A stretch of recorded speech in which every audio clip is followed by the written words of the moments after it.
Hello guys, bersama saya lagi dalam Alright Nopal Channel. So, hari ini saya ingin kongsikan berkaitan dengan gaji sahabat-sahabat semua. Kerana isu ini begitu viral dan hangat diperkatakan di media sosial.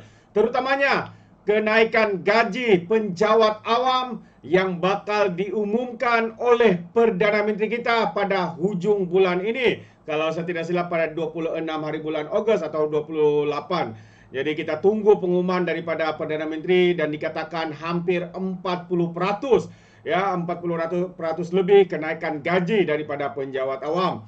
Dan selain itu juga gaji progresif ya untuk kenaikan gaji untuk sektor swasta. Sektor swasta juga hangat diperkatakannya apabila hari demi hari YB Rafizi Ramli memberikan pencerahan. Semalam saja ya ada town hall ya berkaitan soal jawab ya berkaitan dengan gaji progresif untuk sektor swasta. Jadi bercakap berkaitan dengan gaji ini sahabat semua, mulailah netizen di luar sana memberikan pendedahan satu demi satu. Antaranya gaji ya menteri besar dalam kerajaan PAS khususnya di Terengganu, ya Kelantan, antaranya juga di Perlis dan sebagainya. Termasuk juga Kedah. Kita boleh melihat gaji mereka, menteri besar mereka ni sangat besar sahabat-sahabat semua. Jadi satu demi satu pendedahan yang dibuat oleh warga maya ini menarik untuk saya kongsikan bersama dengan anda semua. Jadi untuk yang pertamanya saya ingin membawakan anda ya bagaimana comparison yang dibuat oleh netizen ya pencapaian memalukan kerajaan pimpinan PAS. Ini antara kenyataan ya yang dikaitkan antara Menteri Besar Terengganu dan juga Menteri Besar Pahang. Kalau kita lihat peratusan ataupun anggaran hasil pendapatan bagi negeri-negeri di Pantai Timur tahun 2024. Jadi kita boleh nampak ya 3 buah negeri iaitu Pahang, Terengganu dan juga Kelantan ya kalau anda boleh nampak carta di sebelah ni memperlihatkan bagaimana hasil pendapatan daripada Pahang itu lebih besar ya dibandingkan daripada Terengganu dan juga Kelantan. Walaupun ada yang mengatakan Menteri Besar Terengganu ini hebat, kononnya bakal menjadi Perdana Menteri yang akan datang, calon daripada Parti PAS. Hasil pendapatan bagi negeri Terengganu dari tahun 2017 hingga tahun 2023 kita boleh nampak dia merosot, semakin merosot, naik sedikit, merosot lagi. Ya, jadi inikah kehebatan pemimpin daripada PAS yang mereka agung-agungkan ini sahabat-sahabat semua yang mereka katakan bakal menjadi Perdana Menteri. Kalau kita lihat ketika pilihan raya kecil Parlimen Kemaman, riuh rendah penyokong PAS berkempen Ahmad Samsuri atau dikenali sebagai Dr. Sam adalah calon yang luar biasa.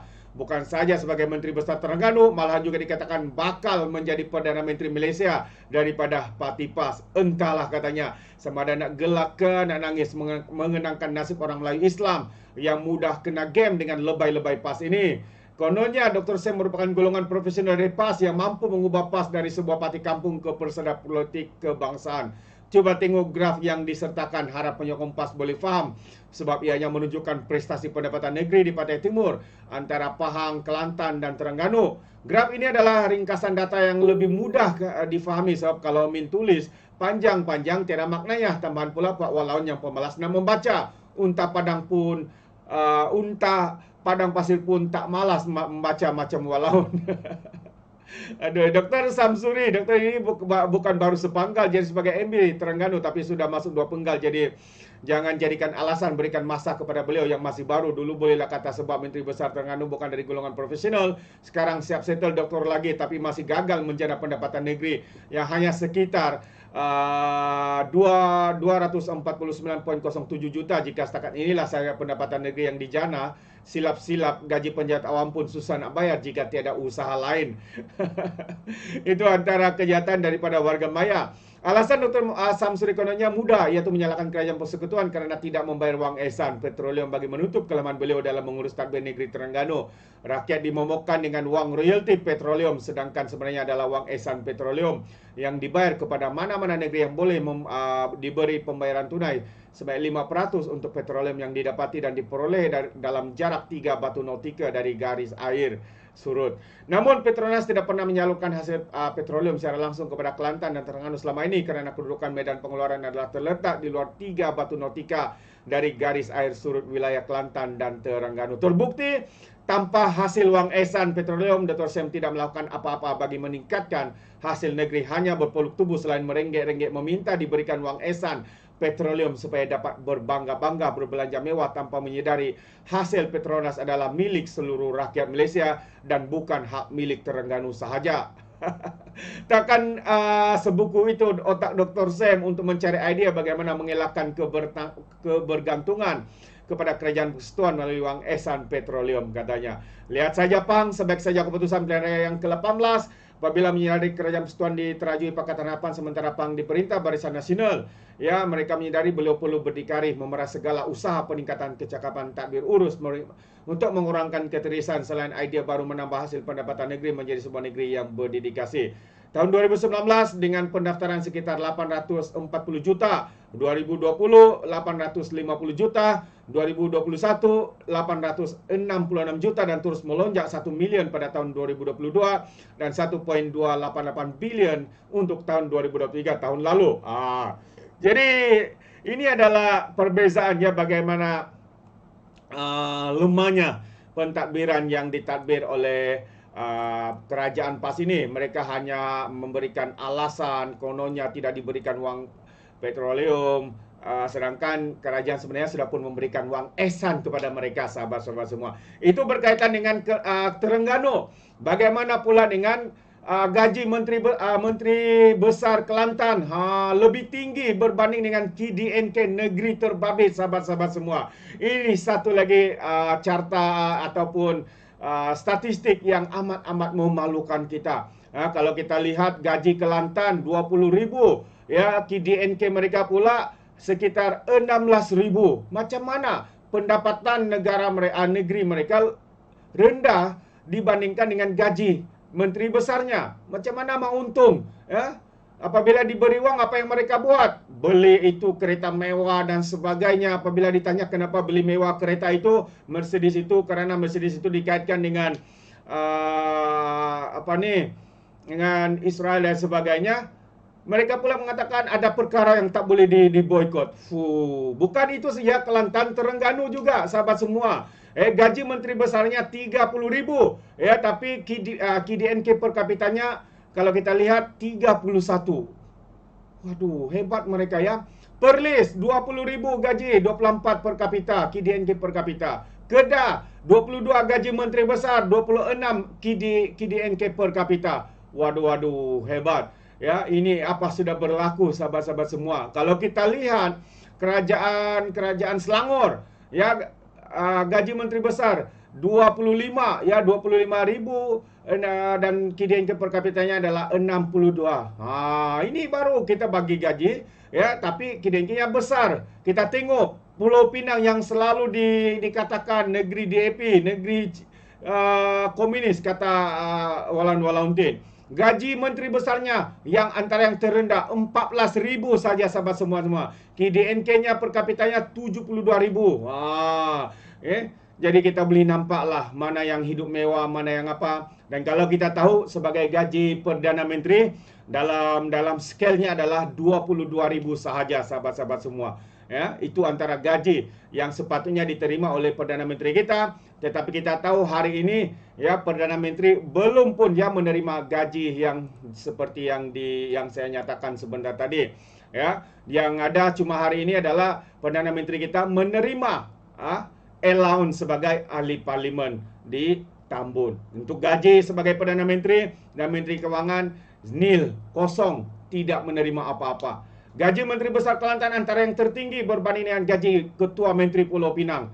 KDNK Penang adalah tertinggi sama dengan Sarawak jika nak banding dengan Kelantan yang hanya 16,000 sahaja. Ya, sepatutnya si Penang boleh je nak ambil gaji sama macam Premier Sarawak tapi cukup dengan 14,000.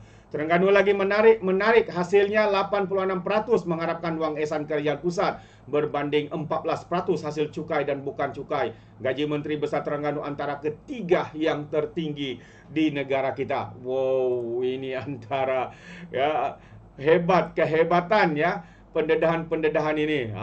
Ini bukan pendedahan yang sembrono sahabat semua ya, sebab ini antara perkara yang juga ya turut mendapat perhatian oleh media-media portal-portal berita yang ada di dalam negara kita. Kalau kita lihat portal berita ini, gaji menteri besar tinggi tapi prestasi ekonomi rendah, terbalik pula dengan Pulau Pinang.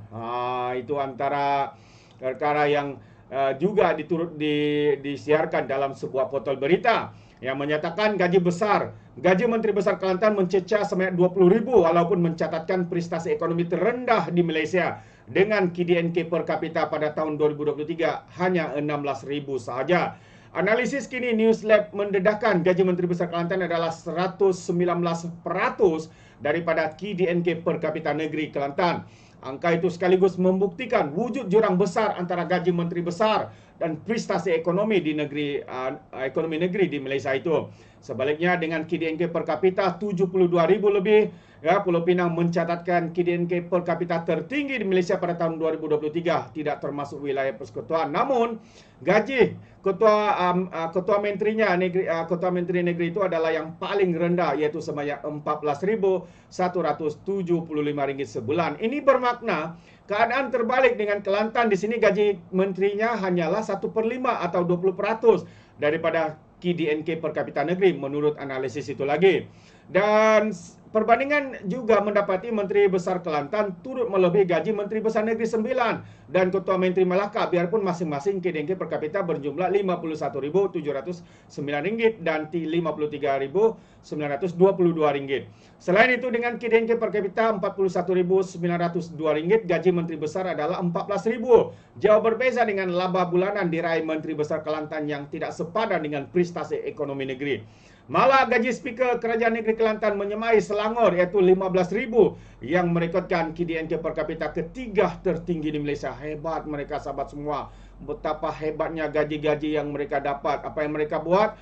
Goyang, ya, gagal selesaikan isu ini. Apa alasannya? Menyalahkan pihak kerajaan persekutuan dan sebagainya. Wow, inilah kehebatan yang tidak terkira ya daripada lebay-lebay dan sebagainya. Seperti mana yang pertama juga, untuk yang berikutnya, gaji Menteri Besar Terengganu rupanya lagi tinggi dari Selangor dan juga hasil negeri. Ini bukan satu penipuan sahabat semua. Jadi gaji Menteri Besar Terengganu rupanya ketiga tertinggi di negara ini, malah jauh lebih besar daripada Menteri Besar Selangor. Ya, semakan kini Newslab mendedahkan gaji bulanan Menteri Besar Terengganu mencecah 30,000 berbanding RM25,000 bagi Ketua Eksekutif Selangor. Wow.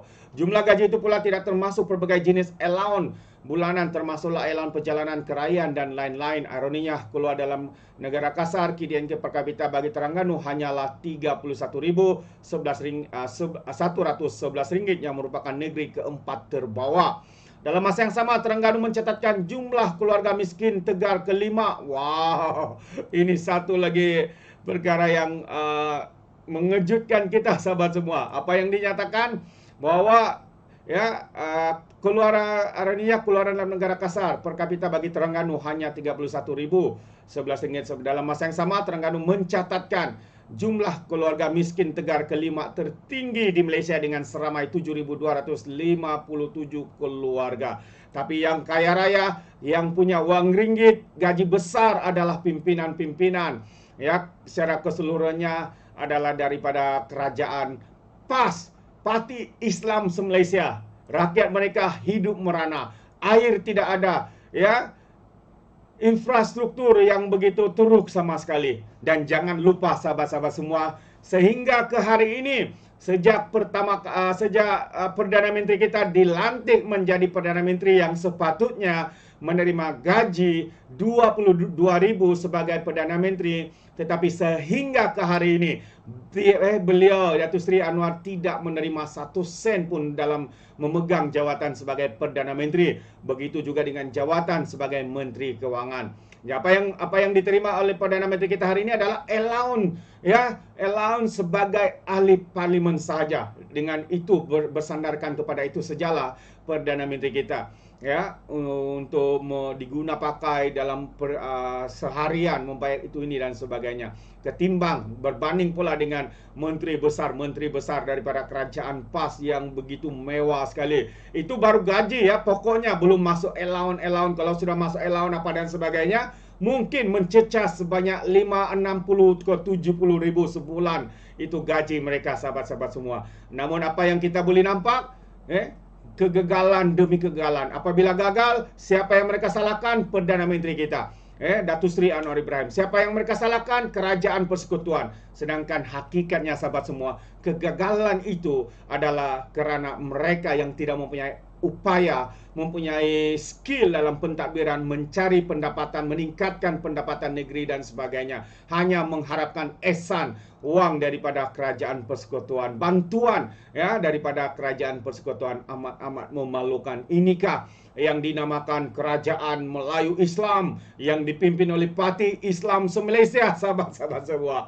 Waduh, ini satu yang amat ya memberikan persoalan yang banyak kepada kita sebagai rakyat Malaysia. Bagaimana dengan anda, sahabat semua? Adakah anda setuju atau tidak? Anda boleh berikan komen di dalam ruangan komen.